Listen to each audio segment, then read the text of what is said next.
지금 대한민국 결혼시장에서 가장 기이한 숫자가 찍혔습니다.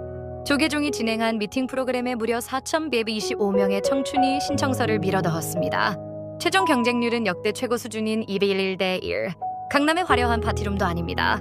소개팅 앱도 아닙니다. 양양 동해안 절벽 위에 자리 잡은 낙산사에서 벌어진 일입니다. 신청자 명단에는 대기업 사원, 공공기관 연구원, 전문직 종사자들이 대거 포함돼 있었습니다. 겉으로만 보면 이성 만날 기회가 부족할 것 같지 않은 사람들입니다. 그런데 이들은 왜 주말을 통째로 반납하면서까지 사찰로 향했을까요? 정말 조건 없는 순수한 만남을 원해서였을까요? 아니면 우리가 미쳐보지 못한 다른 이유가 있었던 걸까요? 흥미로운 건 실제 참가자들의 경험담을 들어보면 예상과 전혀 다른 장면들이 등장한다는 것입니다. 조건 없는 인연을 만나고 싶어서 왔어요. 많은 참가자들이 비슷한 말을 했습니다. 그런데 정작 현장에서 벌어진 일은 조금 달랐습니다. 오히려 사람들은 평소보다 더 세심하게 상대를 관찰했습니다. 직업과 연봉을 물을 수 없게 되자 다른 방식으로 상대를 읽어내기 시작한 것입니다. 우리는 흔히 사찰 미팅을 조건을 초월한 순수한 만남이라고 생각합니다. 하지만 실제 현장은 생각보다 훨씬 현실적이었습니다. 다만 검증의 방식이 달랐을 뿐입니다. 오늘 이 영상을 끝까지 보시면 왜 어떤 사람은 수많은 만남 속에서도 좋은 인연을 놓치고 어떤 사람은 예상 밖의 장소에서 평생 함께할 사람을 만나게 되는지 그 이유를 발견하게 될 겁니다.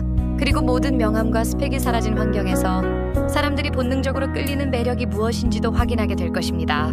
특히 첫인상 투표에서 거의 주목받지 못했던 한 참가자가 마지막 선택에서 예상 밖의 결과를 만들어낸 이유는 잠시 후 공개됩니다. 그럼 낙산사에서 실제로 어떤 일이 벌어졌는지 하나씩 따라가 보겠습니다.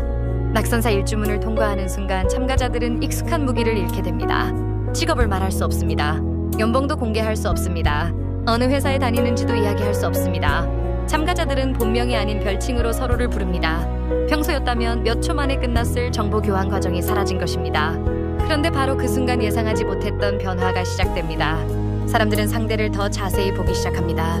평소에는 지나쳤을 사소한 말과 행동을 기억하기 시작합니다. 한 참가자는 이런 이야기를 했습니다. 직업을 모르니까 오히려 더 궁금해졌어요. 실제로 대화 내용도 흥미롭습니다. 평소에 퇴근하면 주로 뭘 하세요? 주말에는 어디에서 시간을 보내세요? 최근에 기억에 남는 여행은 어디였어요? 겉으로 보면 평범한 질문입니다. 하지만 사람들은 그 답변 속에서 상대의 생활 방식과 가치관, 소비 습관 같은 단서들을 읽어내고 있었습니다. 어떤 참가자는 나중에 인터뷰에서 이렇게 말했습니다. 직업은 몰랐는데 대화하다 보면 어떤 삶을 살아왔는지는 조금씩 보이더라고요. 이 지점이 흥미롭습니다. 조건이 사라진 것이 아닙니다. 조건을 확인하는 방식이 달라진 것입니다. 명함이라는 가장 쉬운 정보가 없어지자 사람들은 오히려 상대를 더 오래 관찰하게 됩니다. 말투는 어떤지, 타인을 대하는 태도는 어떤지, 불편한 상황에서 어떻게 반응하는지. 바깥에서는 몇 분이면 끝났을 판단이 이곳에서는 하루 종일 이어집니다. 그런데 여기서 더 흥미로운 일이 벌어집니다. 분명 사람들은 상대를 꼼꼼하게 살펴보고 있었는데 정작 최종 선택의 순간에는 처음 세워두었던 기준과 다른 결정을 내리는 경우가 적지 않았습니다. 첫인상 때 가장 인기가 많았던 사람이 최종 선택에서 기대 이하의 결과를 받기도 했고 반대로 처음에는 거의 주목받지 못했던 사람이 마지막에 여러 사람의 선택을 받는 경우도 있었습니다. 대체 1박 2일 동안 무슨 일이 벌어진 걸까요? 사람들은 왜 스스로 세워둔 기준을 수정하기 시작한 걸까요? 그 변화는 낙산사가 만들어낸 아주 독특한 환경 속에서 시작됩니다. 우리는 보통 사람을 만날 때 결론부터 받아봅니다. 좋은 대학, 좋은 직장, 좋은 연봉. 그 정보를 먼저 듣고 상대를 바라봅니다. 그러다 보니 아직 잘 알지도 못하는 사람에게 이미 점수를 매겨버립니다. 반대로 낙산사에서는 그 순서가 뒤집힙니다.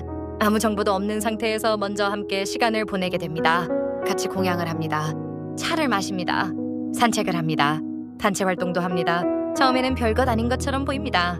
하지만 시간이 지나면서 사람들은 의외의 장면들을 기억하기 시작합니다. 누군가는 식사를 마친 뒤 아무 말 없이 빈 그릇을 정리했습니다. 누군가는 낯선 사람이 혼자 있는 것을 보고 먼저 다가가 말을 걸었습니다. 누군가는 자기 이야기보다 상대 이야기를 더 오래 들었습니다.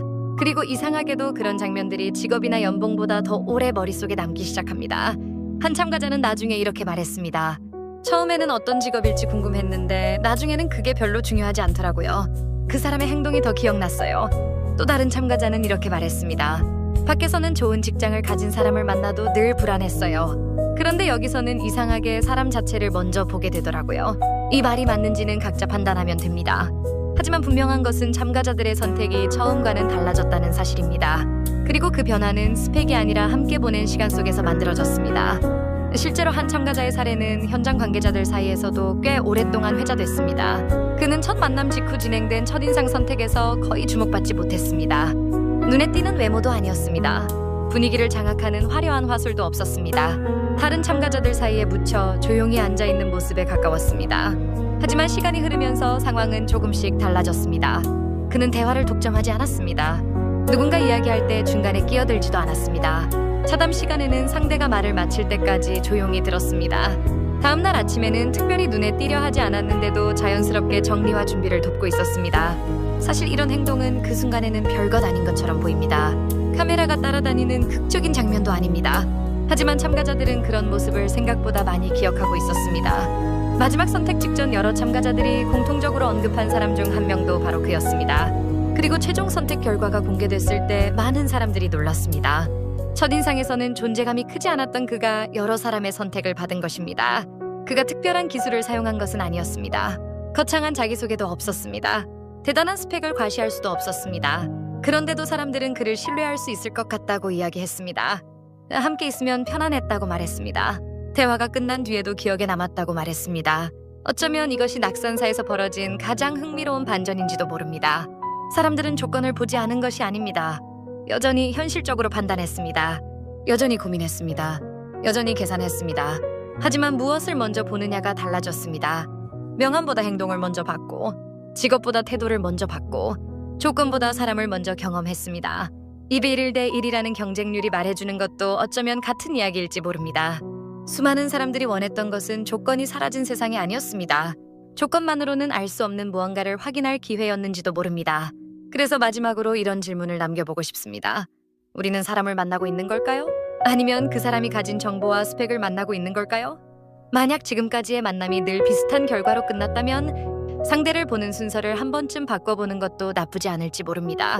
낙산사의 청춘들이 경험했던 가장 큰 변화도 결국 거기서 시작됐으니까요. 그리고 어쩌면 진짜 인연이라는 것은 좋은 조건을 발견하는 능력이 아니라 좋은 사람을 알아보는 능력에 더 가까운 것일지도 모르겠습니다.